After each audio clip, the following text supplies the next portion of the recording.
All right. Shalom, shalom. First and foremost, I want to give all praise, honor, and glory to Yahweh, Ba'ashem, Shai, Ba'ashem, Kakadash. Double honors to my elders and apostles of the great millstone who rule well and teach well, be the greatest Yahweh, brothers. Peace and blessings to those who would like, Lord willing, we be a part of that number.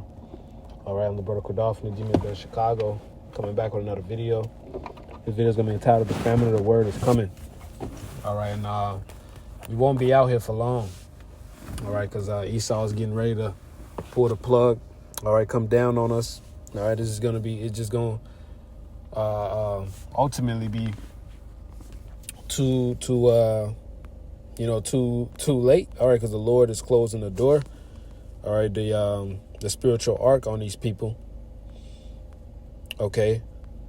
And ultimately, it's going to be too dangerous out here to just be prophesying, man. All right, once the Lord shuts the mouth of the prophets, man, that's it. All right. Give me 1 second. This is Matthew 24. I'm going to start at... I'll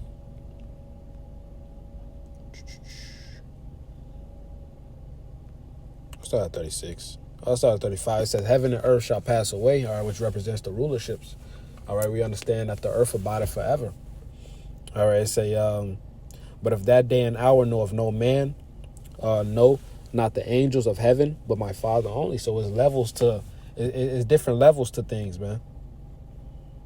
All right. We only know so much as to get us delivered. All right. We don't know the full secrets and all that. All right. We know, that's why we say we have 100% truth to get us delivered out of here, man. All right. The scriptures say, meddle not in things that, seek not out things that's too hard for thee, man. So we don't focus on the extra this and that, the different stupid question that these philosophers try to ask that has nothing to do with being saved. All right, even if you figure it out or whatnot, have your theories. All right, and even Yahweh Shai doesn't know when his father Yahweh is going to give him the green light. He doesn't know the exact date and time when his father Yahweh is going to give him the green light to go down. All right, nor do the angels. It says, but my Father only, so only Yahweh does, man. So it's levels to it. All right, but we understand as the men of Yahweh Ba'ashem Shai that because we see the times, man. All right, we could read on up. All right, it says really can start at 19.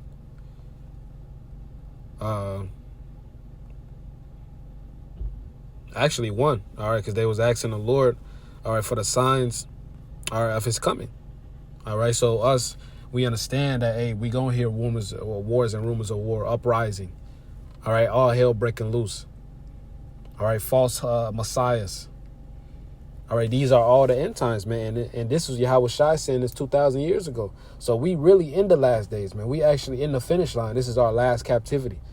All right, so now is the chance to. Now you gotta put everything. Put your best foot forward. All right. It says, but as the days of Noah were, so shall the coming of the Son of Man be. For as in the days that were before the flood, they were eating and drinking, marrying and giving in marriage until the day that Noah entered into the ark. Right. All right. And that's the spirit of mirth. All right. In this society, man, everyone wants to just have a good time instead of repenting to Yahweh Ba'ashem Shai. All right. They want to distract themselves in pleasure, man. All right. That's why it's going to take them as a thief in the night, because they won't be expecting it, man. They're busy living their best life, not knowing that, hey, we was brought here to be punished. All right. Hey, the Lord is punishing us right now. All right. We're waiting on his mercy, man. We're waiting on that deliverance. All right. Yahweh Ratazah, we be of that number. All right. To hell with this place, man. This shit played out. Okay. It says, in verse 39, and they knew not until the flood came. All right, because Noah was prophesying of it raining, man, it flooding. All right, at that time they never seen rain. They didn't believe him. They mocked him. All right, and took them all away. So also shall the coming of the Son of Man be, and the Lord wiped them all out, man. All right, except 8 souls. All right, and their wives, as the scriptures say. All right, and the rest of the animals, man. All right. Hey, so that's the same timing. All right, because these are the same people coming back. All right, and we're in that Noah-like spirit, man. Okay. All right, my brother Tazawar's old YouTube page. All right, but let me grab this Amos. Now I'm gonna play the video. All right, because the video is a bit lengthy. All right. This is Amos 8:11. Behold, the days come, saith the Lord Yahweh, that I will send a famine in the land, not a famine of bread, nor a thirst for water, but of hearing the words of the Lord. All right, so there will be a famine of bread. All right. But this scripture isn't talking about that. It's talking about a famine of the word. All right. Hey, Esau's going to turn this internet off. He's making a law, all right, where you can't be an anti JOO. All right, when all we doing is bringing out the truth, man. All right, when everyone in that government is a JOO, is a 1948er, man. All right. They basically saying, how dare you expose us, nigger? All right. How dare you expose us, man? Yeah, we the devil, but how dare you expose us? That's basically what they're saying. All right, verse 12, and they shall wander from sea to sea, and from the north even to the east. They shall run to and fro to seek the word of the Lord, and shall not find us. So people are actually going to be looking for us, man. We had a taste of that when that sea thing hit in 2020. People was hitting us up. Hey, what's that stuff you was talking about? All right. So these people know what's up, man. Verse 13, in that day shall the fair virgins and young men faint for thirst. All right, thirst for the word, the truth. All right, but it's going to be too late. Hey, the scriptures say, seek me early, man. All right. Hey, the Lord said in Proverbs 1, I stretched out my hand, no man regarded. Hey, the Lord stretches out his hand through his prophets, man. All right, Psalms 83, hold not thou silence, O Lord. How do the Lord speak? Through his prophets, man. That's him not holding his silence. That's him not holding his silence, man. By speaking through his men, by giving that warning out. All right, the Elder Demashapop made a video on that as well today. All right, it's the spirit. Hey, because we warned these people. We've warned these people, man. All right, hey, but that's on them. All right, this is matter of fact. Hey, because you know that's another point I wanted to bring out. Hey, because the Lord shut the ark. All right, that Noah was in. It didn't say Noah did it. The Lord did, man. All right, and once the Lord shuts the mouths of the prophets, man, that's it. Like the Elder Apostle Gabar made a video on that, man. It was like a short clip. Hey, that's it, man. Hey, we won't be prophesying for long, man. Hey, so whoever's out there sweating the fence, hey, you better pick a side, man, or the Lord gonna pick it for you. All right. Let me play this Instagram clip real quick.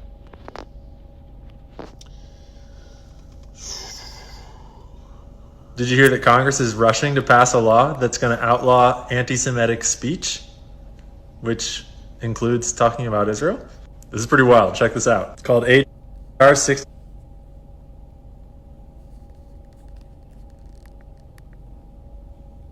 HR 6090. It just passed the House.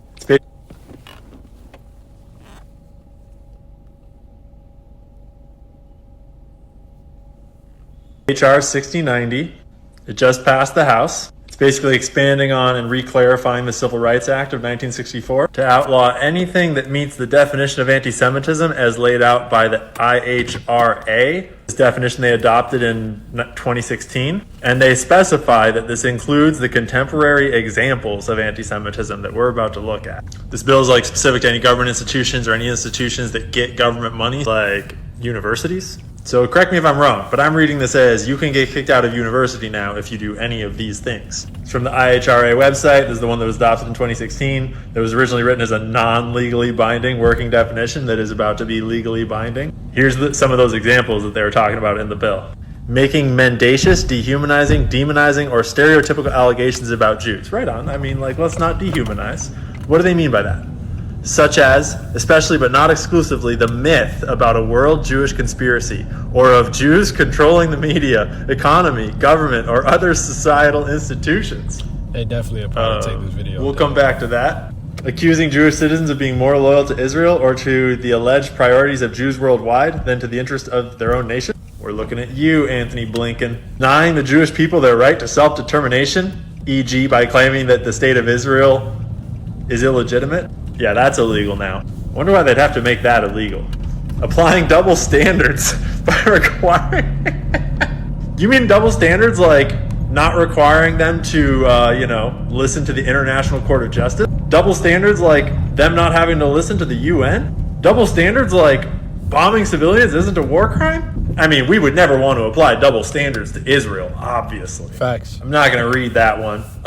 Holding Jews collectively responsible for the actions of the state of Israel. I mean, fair game. Lots of Jews are anti-Israel for great reason. But I couldn't help but notice that in the bill, there's the section at the bottom that says constitutional protection. Nothing in this act shall be construed to diminish or infringe upon any right protected under the First Amendment of the Constitution of the United States. Boom! Game on, baby! So I figured I'd exercise a bit of that free speech in the First Amendment of the United States of America Constitution, of which I am a citizen, and point out that these are the only 7 senators in the U.S. Senate that have not taken AIPAC money. 93 out of 100 senators in our government are taking money from the Israel lobby. You know, the one that brags about how they bribe all our politicians to keep Congress pro-Israel. Because, when something's the right thing to do, you have to pay people to believe it. Otherwise, why would they believe it? And you have to ensure that any of those bad people that don't believe it don't get elected, because they're bad. The single most influential big money group in Democratic electoral politics. Because, Democratic electoral politics is all about big money. And using that big money to defeat all the bad people that don't love Israel. Like, take this one, for example, where they elected Chantel Brown. In the 2022 election cycle, Chantel Brown was the top recipient of Israeli money. Over $1 million. Just some random woman from Ohio. And that's because the ADL has this nice list of the most radical anti-Israel candidates in the 2022 primary. And Chantel's opponent, Nina Turner, is on that list. She's a very bad person. But I just couldn't help going back to these myths about Jewish people. And I generally actually try to keep my criticisms to Zionists and Israel. But when someone tries to make speech illegal, you know what I'm going to do? Is I'm going to do that speech. Because you can go fuck yourselves. That's why. And I would use that speech to point out that Google was founded by 3 Jewish people. The New York Times was founded and owned by a Jewish family, the Sulzbergers. Instagram and Facebook are obviously both run by Jewish people. David Zaslav is the president and CEO of Warner Bros. Discovery, who is also CNN. He's Jewish. Bob Iger, CEO of Disney. He's Jewish. Just a quick reminder how much Disney owns. We're talking FX, Marvel, ABC, ESPN, National Geographic, Pixar. They even own Star Wars. Brian Roberts, CEO of Comcast. Remember, Comcast owns NBC, MSNBC, all those. He literally goes to Israel every year to compete in the Jewish Olympics, the Maccabiah Games. Brian Levine is the CEO of Paramount Pictures and Nickelodeon. He's Jewish.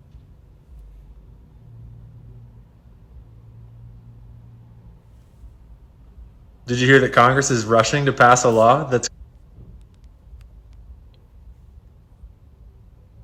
look no Ben Shapiro and the Israeli Wire to realize that would never happen. Except all that's illegal now, so that's how you know it's not true. Be careful not to go reading the wrong facts out there, because some of those are pretty anti-Semitic. And don't think too much about how the Balfour Declaration was given to Lord Rothschild and was directly a trade of this land for you helping get America into this war. Or do I have my history wrong? Is it anti-Semitic to claim that the Rothschilds were the driving force behind making Israel a state? I'm a little confused on what's anti-Semitic these days. And in case humor and sarcasm goes over your head, obviously not all Jewish people are bad. And obviously not all Jewish people support Israel. Everyone is an individual. I'm just wondering if you're also going to be kicking people out of college for talking about Native Americans or Mexicans. Is it illegal to question the narrative around black slavery? Or, it's not illegal for me to criticize my own government, but it's illegal for me to criticize another government? And it's good foreign policy to let another nation bribe our politicians, but it's illegal to question the bribing of our politicians? Maybe you guys can help me out in the comments so I don't get in trouble with the big boys. But then again, I never even passed high school, so I'm not sure this law applies to dumb folks like me. Did you hear that Congress is rushing to pass a law? All right, that was pretty much it, man. Yeah, these devils are getting exposed, man. The scriptures say he coming down with great wrath because he know if he have but a short time, man. Hey, so I pray this lesson edifying. I want to give all praise, honor, and glory to Yahweh, Shem Shai, Shem Kakodash. Double honors to the apostle, those great millstone. Peace and blessings to the full elect. Lord willing, we be a part of that number. Shalom, wa abad wa ba. Kwame Yasharala.